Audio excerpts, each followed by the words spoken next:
So it's 1974, autumn. Chris and I moved down to New York City, and David Byrne is already there. We're going to become the Talking Heads, but we don't know that yet. We all get jobs, we find a loft, we move in together, and they would go out every night to CBGB's to look for a bass player. They looked and looked and looked. Maybe they were too clean-cut looking. Something just didn't jibe right. Chris persuaded me that I was the only person who understood them as musicians. I finally, on my 24th birthday, brought home a Leo Fender 1963 precision bass. David was so surprised. I turned on my amplifier. Chris said, "Come on, play." So I just did boom. And he said, "Yeah! Now we're cooking with gas."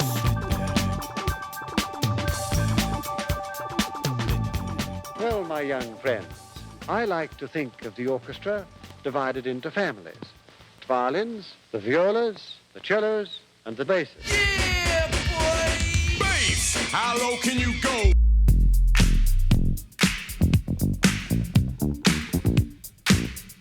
This isn't a history of bass or a list of great players. It's a joyride through the deepest register in music. The story of how an instrument came out of the shadows to fight for the spotlight, make its own culture, and become a genre of music in its own right. That's it. Aha! These little licks that you get, they can influence a generation. You hear that and you know exactly where you are. In certain cases, it can be the absolute hook of a song. It's a melody within itself. James Brown said, "Do what you want to do and come back to that one. You'll make me happy." And I'm glad I thought of it. In my world, bass isn't just a sound. It's not just a frequency. It's culture. For my generation, it's the dirty bass, and the kids really respond to it. You just need bass. It's like a conversation with no conclusion. It's like, yeah, you got a melody, you got some drums, but what's your point?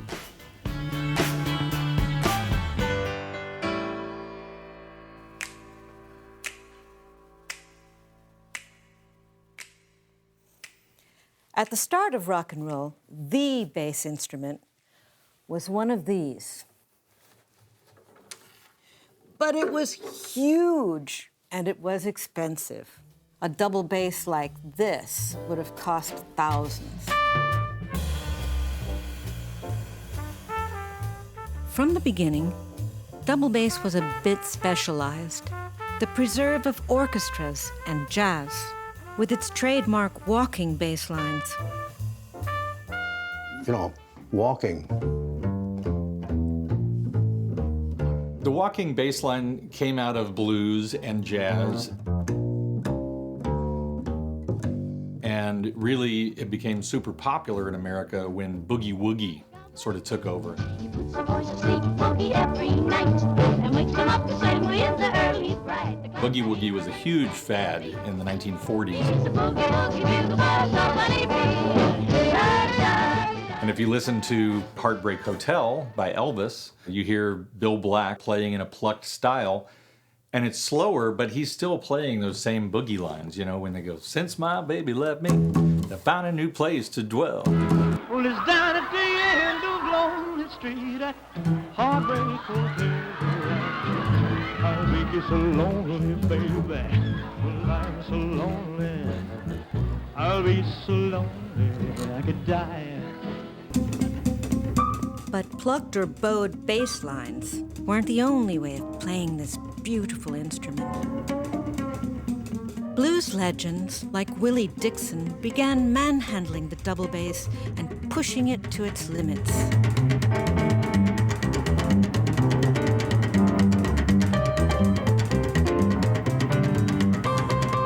And hillbilly bands slapped the bass to compensate for having no drummer. Johnny Cash and the Tennessee 2. All of a sudden, you've got these bands like Johnny Cash and the Tennessee 2. It's just three guys. Everybody has to make the maximum amount of noise that they can possibly make just to fill out the sound. Hey, get rhythm. When you get to blues, come on, get rhythm. When you get to blues, get a rock and roll feeling in your bones. Put taps on your toes and get gone, get rhythm. When you get to blues. But back then, if you didn't have a double bass, there was another technique. Street corner doo-wop gave rock and roll the human bass line.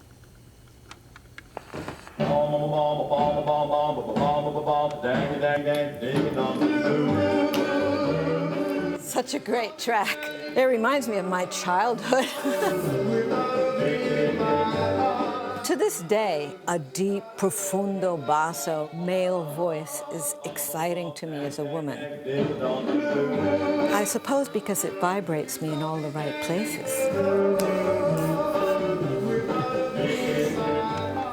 So beautiful. The Marcels were basically a street group. They were in Pittsburgh, and they kept needling me. They kept calling me. But I said, you know what, guys, if you get to New York on your own nickel, I said, I'll record you. And I figured they'll never do it. Wind, snow, and icy cold as the Atlantic coast experienced a true blizzard. And of course, on some snowy January day, 5 Marcels and the manager walked from Penn Station all the way up to 711 Fifth Avenue in a blizzard. Matter of fact, I think that was one of the coldest years maybe in history. To come to my office and say, here we are with the Marcels. We recorded 3 songs, but in those days, when you went into a studio, you had to come out with 4 songs. The band had a song in mind they wanted to cover. But the only part of it that Stu liked was the opening bass line. I said, okay, supposing we start with that. Kept thinking, and I said, okay, anybody know Blue Moon? And the lead singer says, yes, I do. And at about midnight, we had 7 or 8 minutes to do Blue Moon. I said, okay, drummer, beat it off. Bomb, bomb, bomb, bomb, bomb, bomb, bomb, bomb, bomb, dang, dang, dang, ding it all, ding, blue moon, moon, moon, blue moon, dip, dip, dip, moon, moon, moon, blue moon, dang, dang, dang, ding it all, that, the bass riffs and all that. I did that. Bomb, bomb, bomb, bomb, bomb, bomb, bomb, dang, dang, dang, ding it on, ding, blue moon. After I finished recording and listening to playbacks, the promotion man showed up and got floored when he heard Blue Moon. He convinced the engineer to make him an acetate. Everything is swinging. There was a station up there, if I'm correct, it's called WINS. WINS. Broadcasting for New York. Good night. Murray to Kaye Kaufman. He played it 26 times in one day. Hey, man, this is it. Bomb, bomb, bomb, bomb, bomb, bomb, bomb, bomb, dang, dang, dang. Every time he went to a news break, he would play the beginning of the record, bomb, ba, bomb. We want to tell you to stand by. And then during the course of the hour, he'd play the whole record. Within a week, it went to #1. And it stayed on there for about a month. The bass line and the flavor of doo-wop, it became one of the first times that it crossed over into white radio broadcasting. Blue Moon sparked a bass vocal craze.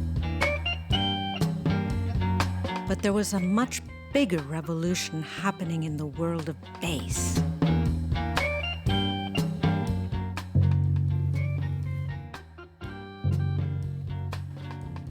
Such a great little bass guitar. I mean, these things you can lift with one finger, and that's a dream. The early 60s saw the rise of the electric bass guitar, a user-friendly instrument that brought bass playing to the masses and inspired a whole new beat group generation. This thing of beauty is a Hofner club bass. It's one of the first electric basses of the 1960s. It had a short scale neck. It was very lightweight. And of course, it put a lot of string bass players out of work in the early 60s. I used it in 1981 on the Genius of Love track. However, the first person I ever saw play a Hofner bass guitar was Paul McCartney. His was a violin shape, and it had a big, fat bottom sound.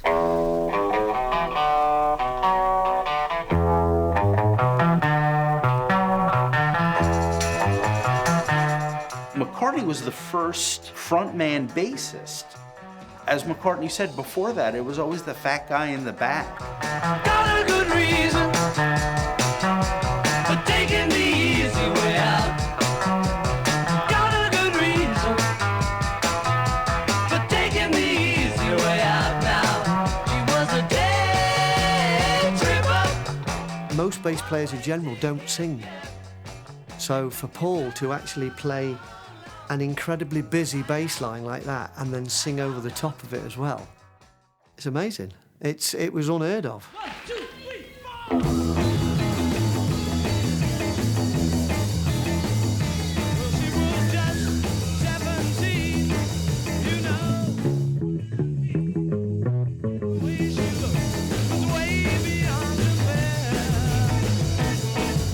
It's not your standard basic rock and roll bass line that you would. It's flicking back and forth on notes. So, you know, it's playing the root note, but then rather than just playing a straight sort of, it's back and forth.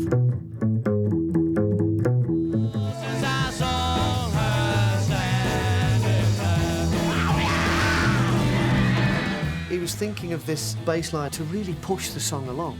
It's the drums and it's that bass. That bass is getting you to the finish line. But while McCartney created extraordinary bass lines, Paul's Hofner did have certain quirks of its own. You could try to play a G up the top of the neck and it would sound out of tune. And also, you can't really be flamboyant on it because you can't hold notes. So Paul received a Rickenbacker around about sort of 64, 65. It stays in tune all the way up the fretboard, which enabled Paul to not have to play bass lines down the bottom. He could come up the top and it could be a little bit more elaborate up the top of the guitar. And also, a note on a Rickenbacker will sustain. That note does ring quite considerably longer than what would occur on the Hofner. You know, the Hofner is very sort of abrupt. But with the new bass came a challenge. For years, Paul had wanted a bigger bass sound, the kind he was hearing on American soul records. So in '66, he worked with 19-year-old engineer Jeff Emmerich to find a new way of recording his bass, to do justice to that Rickenbacker tone. Jeff had this idea, taking a secondary speaker, reversing the wiring, making a giant microphone, so that instead of pushing the air out, it was absorbing the air in, as a microphone diaphragm should do. And so he put that giant microphone right over top of Paul's speaker, so that big, woomy bass sound, that's what you hear on Paperback Writer, Rain, and Taxman. It's ingenious. Let me tell you how it will be. There was nothing that sounded remotely like McCartney's bass in rock. They no longer sound like this muddy kind of business in the background. They become more melodic. So he was kind of almost playing lead guitar lines on the bass. If you listen to a song like Something, that bass line is a whole other melody under that song. You can sing that bass line.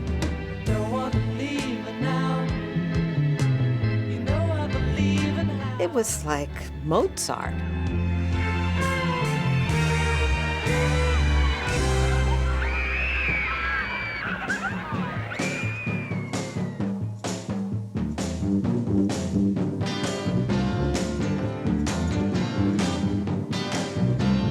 Meanwhile, in one of the most industrialized cities in America. Unknown to the world, one man was quietly crafting a bass sound that would outlive all of Detroit's production lines. When I was just starting, I was playing maybe 5, 6 months. I didn't know who the great bass players were because nobody put their names on the records. But one kid came up to me at CBGB's and he knew. He said, "Hey, you know the way you use your thumb and forefinger? That's just like James Jamerson." I said, "Who?" Jamerson, who played on the majority of early Motown records, was key to their unique sound. But like all of their studio players, he remained uncredited and invisible.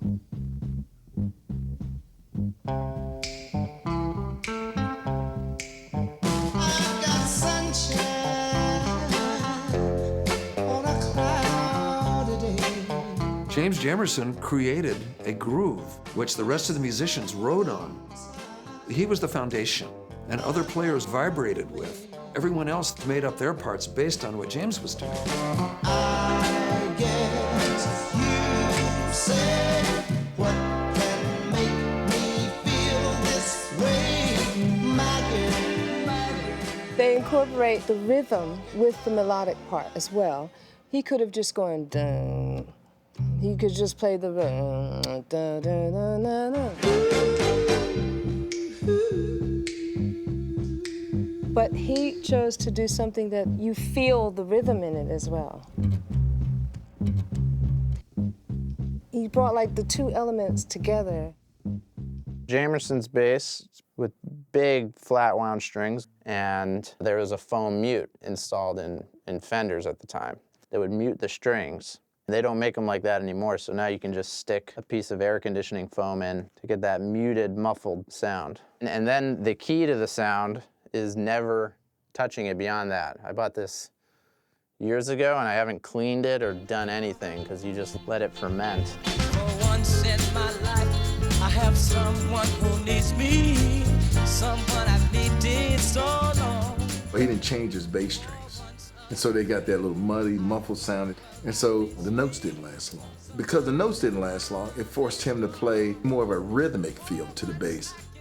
His bass playing got then he just found in between the grooves and just started a style that nobody had ever done before. Oh, someone warm like you would make my dream come true. Yeah, yeah, yeah. What makes a hit record a hit? It feels good. He just made those feel good, you know, the way he's playing. A little short guy, the bass was bigger than him, you know. It's unbelievable. Just a touch is what made it so special. I Was Made to Love Her, you know, that initial sweep. You have to play really fast.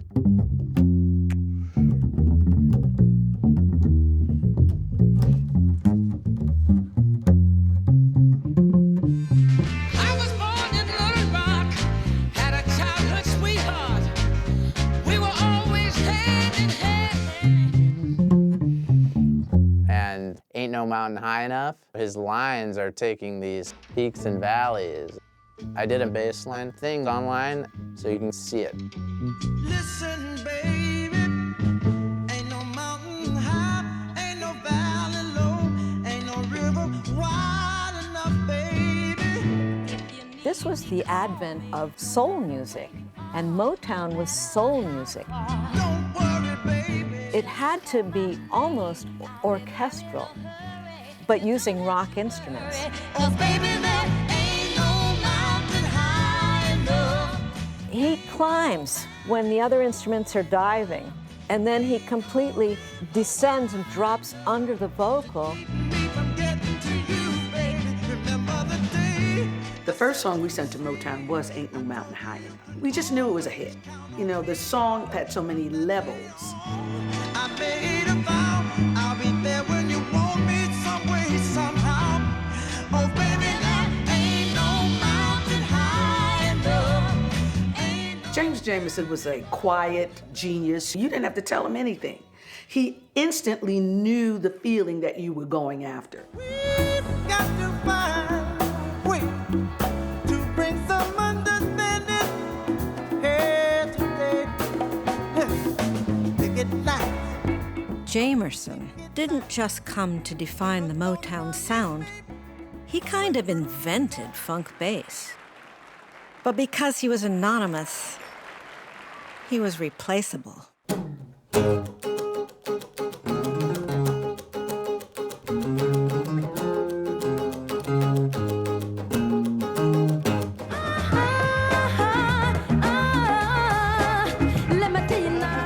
As Motown producers looked elsewhere and began hiring LA studio musicians. One sad day in 1972, there was a little handwritten note on the door with a piece of tape, and it said, "No work today." And they never came back. Berry Gordy did not even tell them he was leaving Detroit. He just left.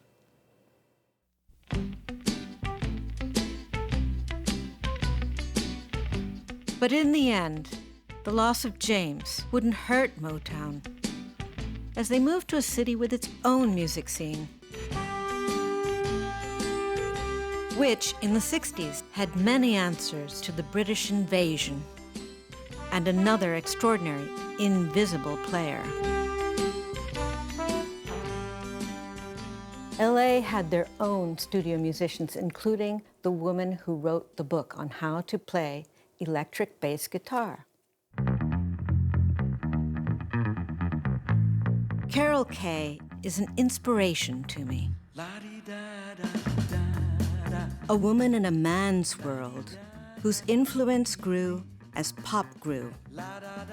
And one of her most famous tracks could almost be an ironic comment on what she brought to a recording session. I played the opening lick all by myself.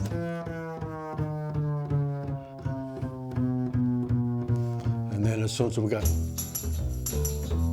Carol Kaye came in on that part too. So we had the click, you know, the click on the, she played with the pick, you know. So we played together. You keep saying you got something for me.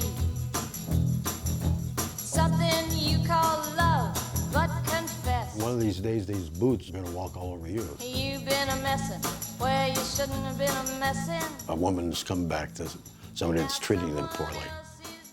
I had to be strong and tough like the guys. These boots are made for walking. You know, I borrowed the way that they would walk and talk sometimes. One of these days, these boots are gonna walk all over you. With a couple of the guys who swore, then I'd swore back at them and cuss them or something. I'm not proud of myself to do that, but sometimes you gotta do that because that's the only language they understand. You keep lying when you ought to be truthing. She could play. She had some real,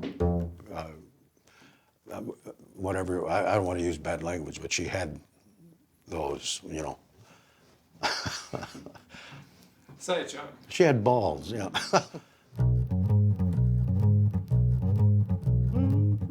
Carol was inspiring to everyone, not just to women. She was just a really gutsy person. Her passion is there. You hear it. You hear it on Pet Sounds. You hear it on Smile. Wichita Lineman.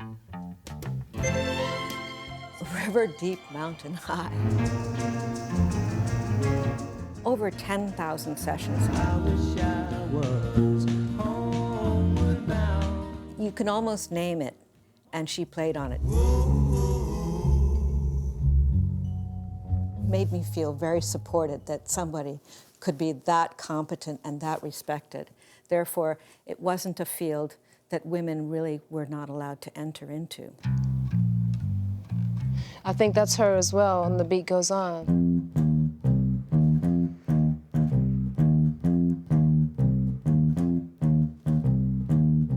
Originally, it was just a simple line going back and forth or something, and she was like, you know, that's, you know, it needs to do something. And that became the song, you know. Sonny, and the beat goes on. I don't know if it's the right key. And the beat goes on. And that's all it is. Drums keep pounding a rhythm to the brain. And Carol developed a way of playing the electric bass that became her unique trademark and the hook of multiple hits. On the Fender bass, and I played it with the pick, I could create lines with it, you know, that made the music pop a little bit better. Boys keep chasing girls to get a kiss. It has not only a bright, tight sound, but it also it cuts through the track, and it's very, very accurate. The spirit of it was how to create a hit record with a simple little line. See, that was the challenge.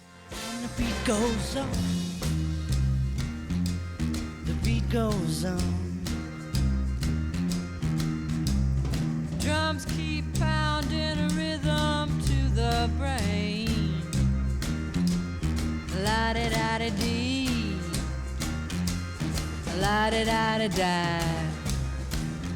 And the beat goes on. Yes, the beat goes While Carol was underpinning classic pop, a whole new tradition of British rock brought bass to the fore.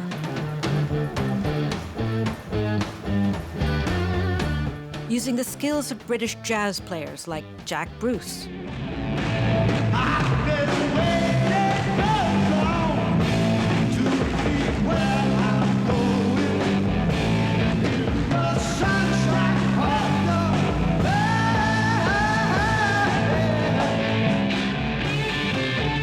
While Jack took the spotlight with Cream, another British jazzer would take a side path to bass immortality.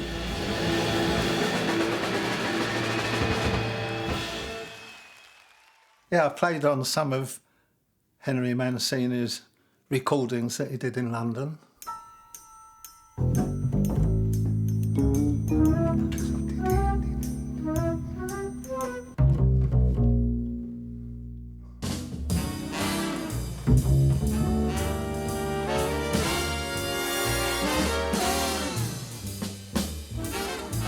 Us double bass players were still doing pit work like Hello Dolly, Sweet Charity, West Side Story, Kismet, Oliver.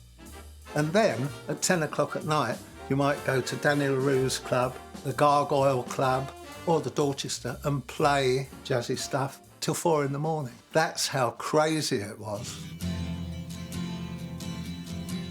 Us old jazzers had the good fortune of taking our experience of improvising into the pop world. I worked for David on things like Space Oddity.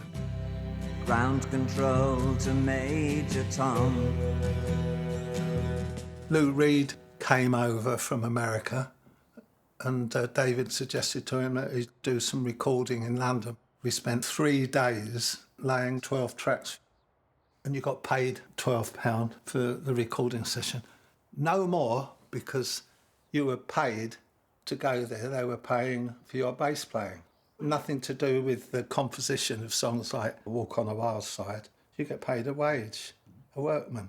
We all sat round in a circle. There's me here, there's Mick Ronson there on acoustic guitar, and there's Lou there with acoustic guitar and microphone. And Mick Ronson said, it's a bar of C, a bar of F. Yeah, then what? Oh, that round and round.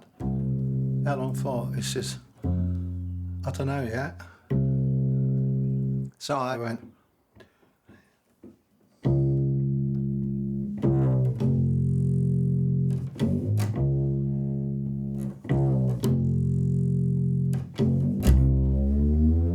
After we listened back to it, it was so raw and empty, it went through my mind, wouldn't it be nice to try another line on the bass, but a tenth apart, like that's up here, so that the two, they call it portamento, one going down and the other going up.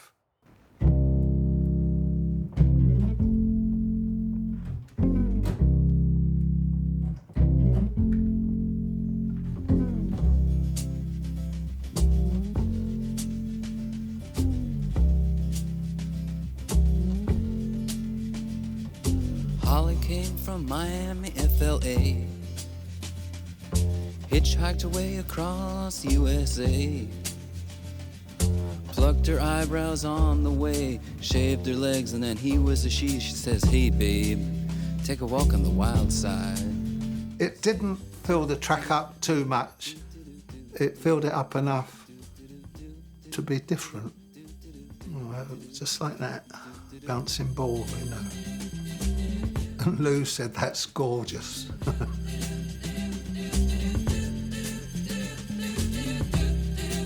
And it's melancholy as well as being happy. It's got all the emotions in it. It's like a symphony.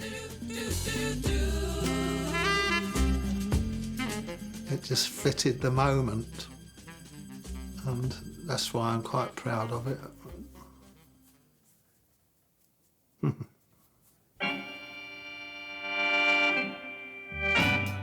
Herbie's bass line was the feature of that record. And while he got no composing royalties, unlike James and Carol, he did get a credit. And in the 70s, technology also gave bass a big boost.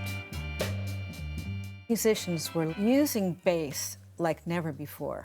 The equipment was a factor, with big speakers that could handle low frequencies. Now, bass could push the air ahead to propel sound forward to reach large audiences.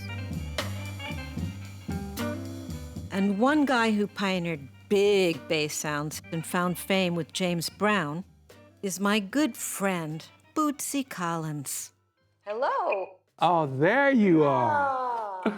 Oh, how you doing, Tina? Oh, I am so happy to be with you this afternoon, Bootsy. It's been too long, actually. It seems just like yesterday that my mother was coming over to me and saying, Tina, there's somebody out in the audience. His name is Tootsie. He's very tall, and he's dressed entirely in green leather. Do you know someone named Tootsie? I said, no, but it may be Bootsy. You know it, you know it. I'm ready to get up and do my thing. How did James Brown find you? He was always recording here in Cincinnati, in my hometown. Bobby Bird called me and said, James Brown needs y'all to come and perform. Oh, okay. Tonight. Tonight? He came along with James Brown's Learjet to pick us up. I don't care about your past. First of all, he told me, you can't be on my stage with that green $29 bass you got. And then he said, what kind you want, son? What kind of bass you want? I said, well, the Fender Jazz bass is what's happening now. You know, I would love to have a Fender Jazz. And so the next day I had a Fender Jazz bass. Beautiful. And it seemed like every little thing I would kind of ask for. He asked me about the Ampeg amps, and I was like, I want the SVT. Exactly. You know, I said, not one, but two of them. Two, yes. Yeah. My vision was, I want one on one side of the stage so, you know, I can hear, and then the other one on the other side of the stage so they can hear on that side. No, we need it so power. We got to have it so power. Tell us, how did you get into doing Sex Machine? What happened was after the show we did, I think we were in Nashville. Him and Bobby Bird is sitting in front of Catfish and myself. And he pulls out a paper bag. And then he tells Bobby Bird, yeah, I got a hit. It's called Sex Machine. Yeah. And then he started writing the lyrics. Get up. And he said, you say, get on up. So he was teaching Bobby the lyrics. And he was telling us we got to get the groove to go with it. So by the time we got to the studio, we kind of basically had a vibe, and we went in the studio. James said, can I count it off? We said, yeah. Can I count it off? Count it off. Count it off. Count it off. Count it off. Count it off. 1, 2, 3, 4.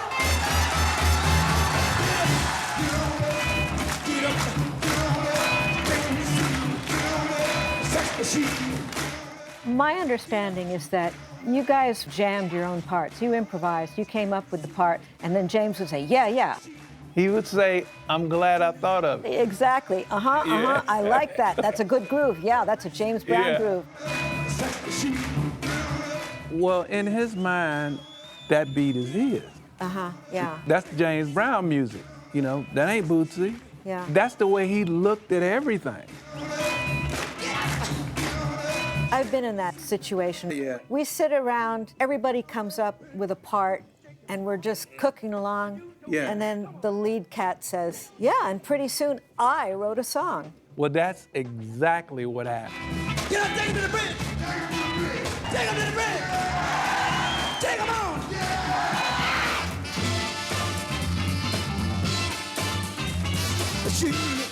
I love what you're doing. I'm glad I thought of it. But just lay it back, lay it back. Good God. 1, 2, 3, and you hit on the 1. Explain for folks who don't come from the mothership what down on the 1 is. Oh, man. He would always tell me he loved all the stuff that I played, but I just needed to add the 1. And then you would try to fit your different notes, what you felt in between that, like, you know, and that's the funk. 1, 2, 3, 4. 1, 2, you know? 4, 1. He said, as long as you do what you want to do and come back to that 1, you'll make me happy. And I'm glad I thought of it. You know?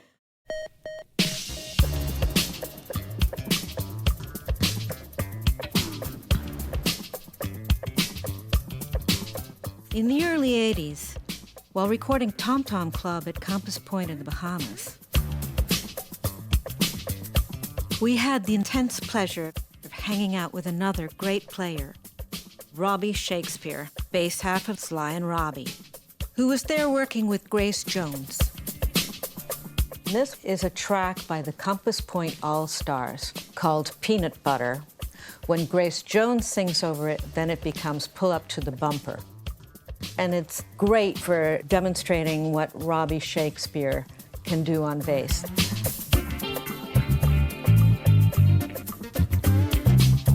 It's just such a brilliant piece of work because it's all on 1 string.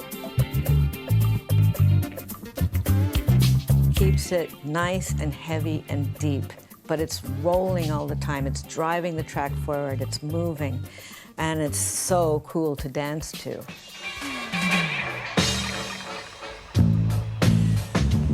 Robbie, feet rooted to the ground like a samurai, is one of the first generation of reggae bassmen and was a key player in the 70s sound systems that came to the UK from Jamaica.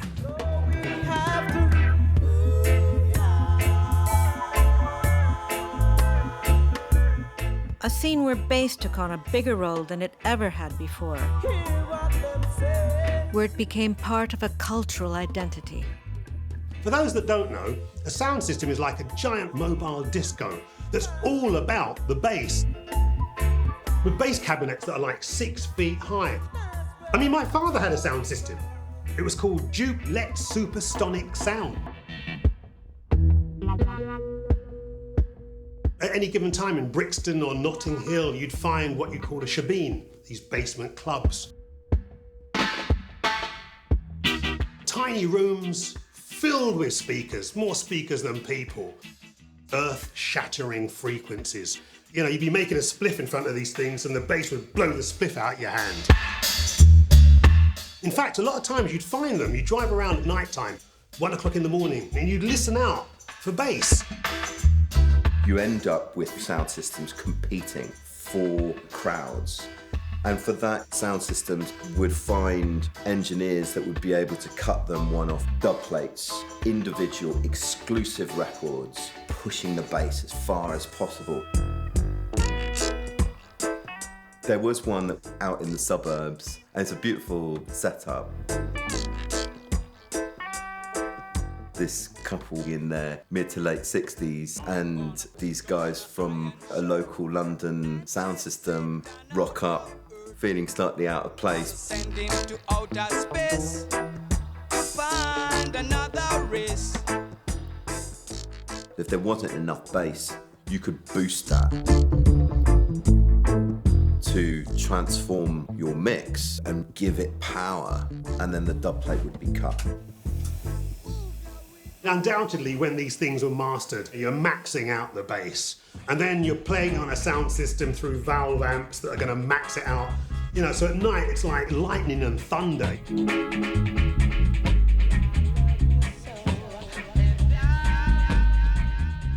You know, in my world, bass is a culture. You know, I travel around the planet and it connects me to X amount of people. To put it into words as to what exactly that is, very difficult, but it's definitely an attitude. It's definitely a school of thought. It's definitely a way that you carry yourself on a day-to-day basis. It's not just about the frequency.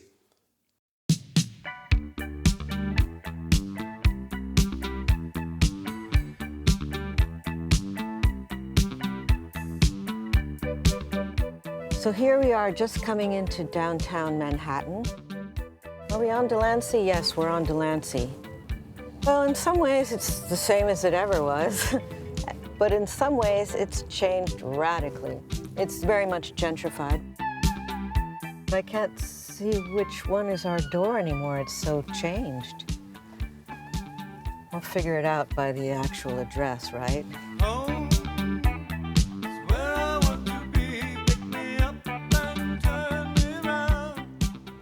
That way was the way to CBGB's. This was where I parked my car. We were on the top floor. Just below us was a blacksmith, so it was sweltering in summer, but it was a godsend in winter because that was all we had, was the heat that percolated up through the concrete floors. We wrote our first 2 albums in here.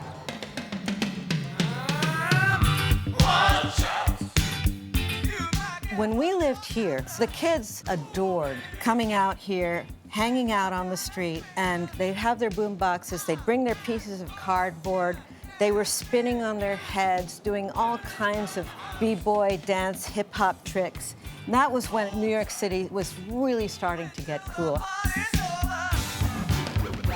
In the late 1970s, I bought my first boombox. It was a Sony. And the most important part, it had bass, it had big bottom, and that was everything we were looking for. We could listen to dance music. It was like you had your own private, personal club. In 1979, the summer I got that boombox, all music styles blossomed. Bass-heavy disco was huge. And there was one group who supercharged it and laid a foundation for hip-hop with the perfect bassline breakdown. 3 on E. Everybody knows about 3 on E, right?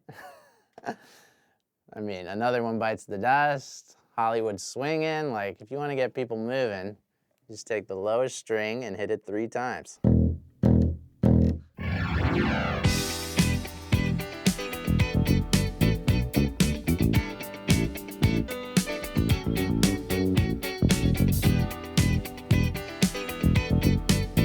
Good Times was maybe our greatest bass line. For many years, we had been trying to put walking bass lines in songs. And I guess that's probably because of my jazz background.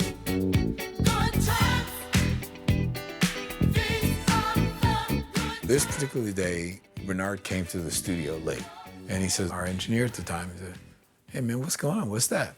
And he said, I don't know, that's something Nile came up with last night or this morning or something. I don't know, but all the guys are playing it.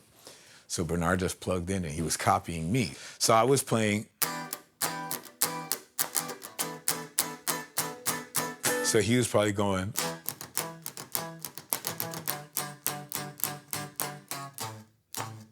That sounded okay.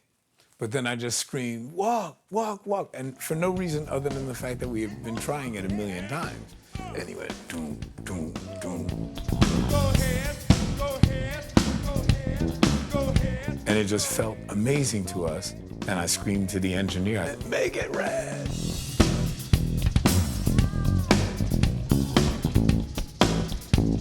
And we just recorded it, first take, and it was right.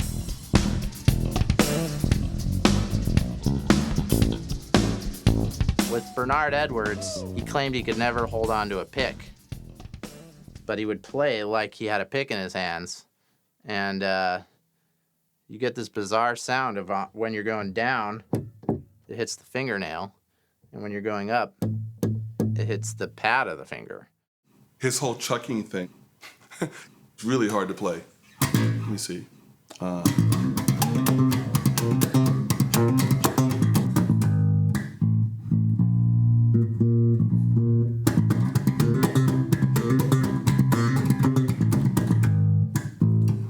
it again.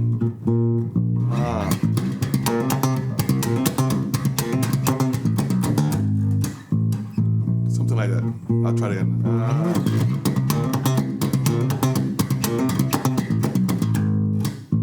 That was not bad. So it's a mixture of using the finger as a pick and using regular traditional bass fingering at the same time. And that used to always amaze me and amaze other bass players because they thought he had a pick, but that was his technique. Which I haven't seen anyone even do to this day. And it was so complicated, I just decided to go.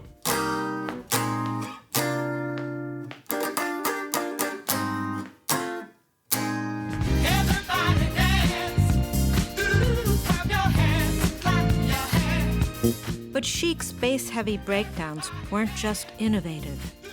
They were key to their success and their legacy.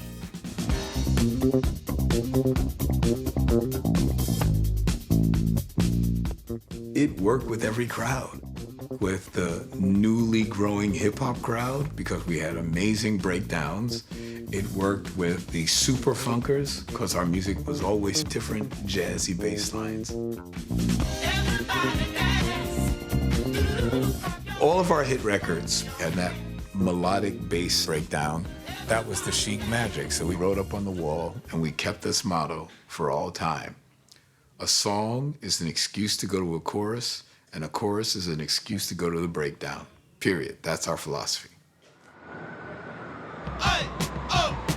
Let's go! Let's go! Let's go! The moment is straight line. You're going through a tight one. We're standing here in front of CBGB's.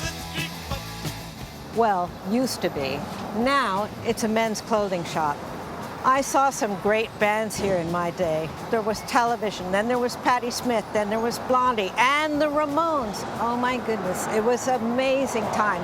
One of the most liberating things was for people who played bass was they could move around because the parts were very simple. They could just go down, down, down, down, down. Or feet firmly planted to play bass like this, which was a very different style from the funk and jazz players who played up here like this. The great thing about punk was it liberated us. Let's go! We all felt we could do anything. Let's go!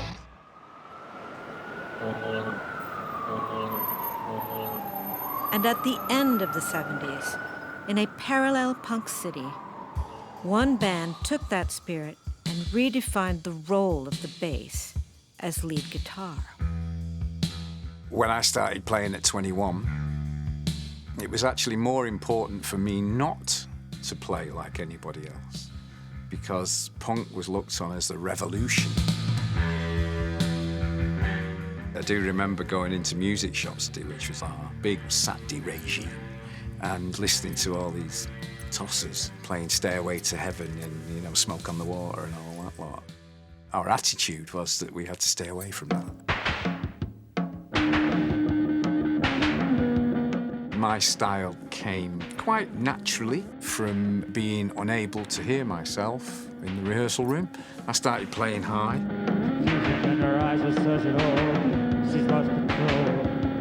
And the singer loved it. Ian Curtis, God rest his soul. Play like that. Play high, play high. It's nice that I have a different style, and I must admit that it sort of fits in with my ego because I'm not good at standing at the back. Love Will Tear Us Apart. The song came from the bass. It took us about 3 hours. We had the bass line.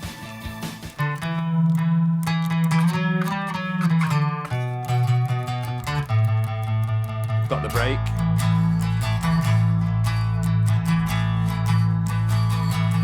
And then the end.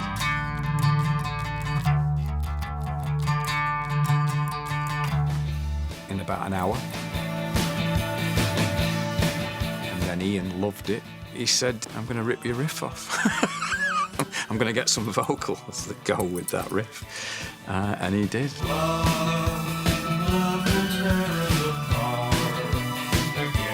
It became part of our persona as a group.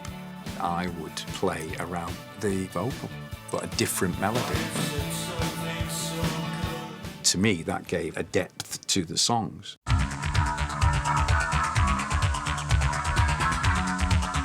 As the band morphed into New Order in the 80s synth boom, Hooky and his bass found they had competition. They always say that drum machines and bass synths were invented so that the lead singer doesn't have to talk to the bass player or the drummer. All of a sudden, you've sort of lost your role in the group and you're fighting with a sequencer that is taking your role.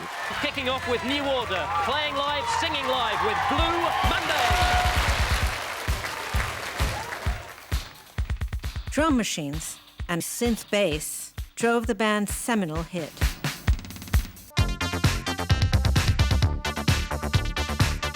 But Hooky still found a way to steal the day.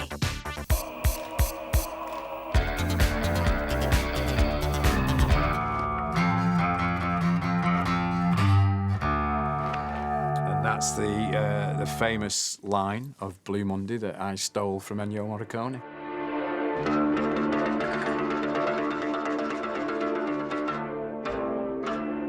In the studio, we were watching for a few dollars more, and I thought, I wonder if that'd work.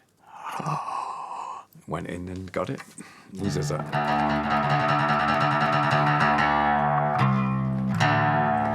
That's Ennio. Don't tell him. Very careless of you, old man.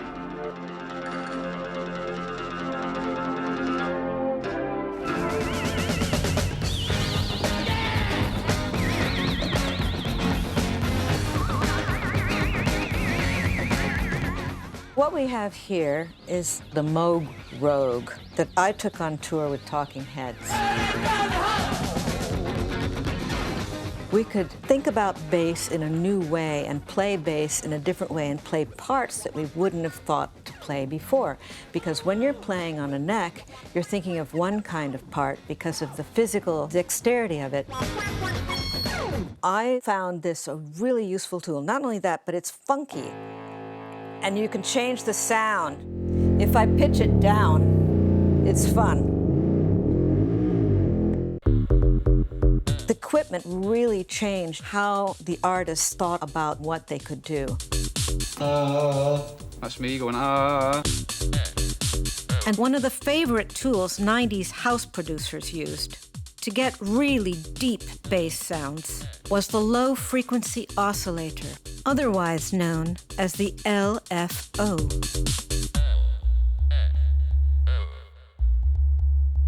And these subsonic breakdowns became a genre in themselves, as drum and bass clubbers craved these low frequencies. During the 90s, I started to develop bass sounds that had a wobble effect. People always took it as my signature and they credited me with the wobble bass sound. And Aphrodite wasn't using synths or expensive gear. As one of the first bedroom producers, he made deeper bass sounds with just a home computer and budget software. This was the kit. This is the Commodore Amiga. In there, you have everything. You have a sequencer that allows you to write notes as if they were on a stave. These rows are white notes from a keyboard. These rows are black notes from a keyboard. You literally figured it in your head and then programmed it straight in.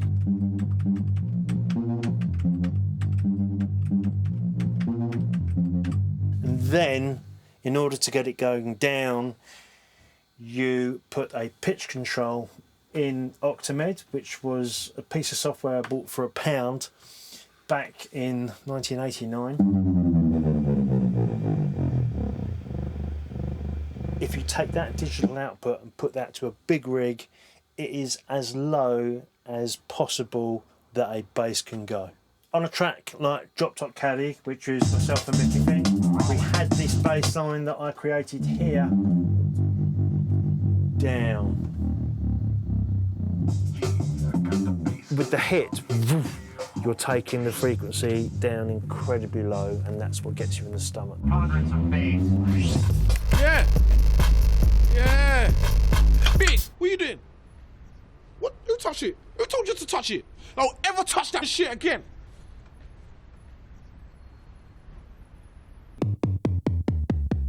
I'm a fiend for a big dirty bass line. When I hear one, I have a great time. By the millennium, bass had gone from the shy passenger at the back to a new generation's addiction. Take my bass away. A frequency they didn't just want to hear, Over the top.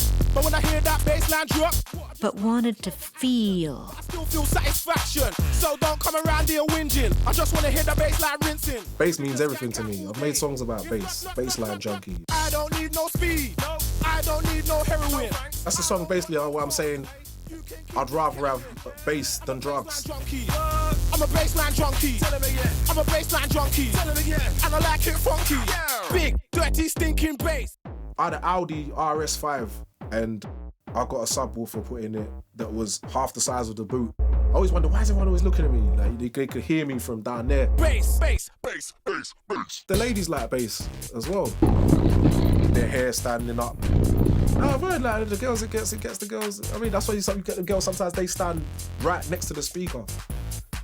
They like to feel it through them, going through them, innit? My name's Dizzee Rascal, it's about time we got a little bit bonkers. And Dizzee would have his biggest hit when house-cum-pop producer Armand Van Helden sent him a track with a bass drop that crossed all genres. Let's do this. Check it, come on. I heard it on a laptop speaker.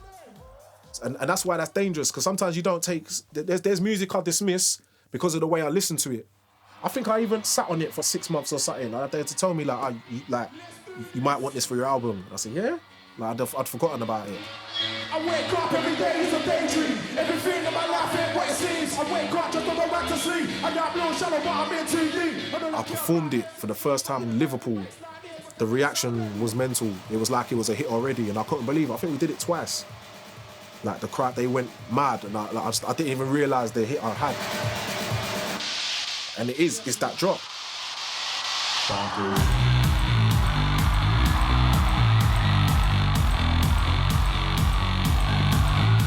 Come on. When that bass line drops, every country I go to, anywhere, they go mad. And it's been like that, 10 years? Mental.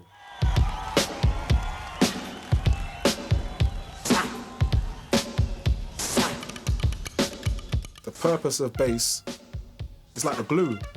Yeah, that's what the bass is. The bass is like the glue. It's powerful, it's emotional, it's gutsy, it comes from deep down. Check it out! Bass has been central to my life. I've seen bass grow, I've seen it flourish, and maybe now more than ever, it's center stage. It ain't just the big fat guy at the back. What you gonna do when you get out of jail? I'm gonna have some fun. What do you consider fun? Fun, nasty fun. The girls can do it too, y'all.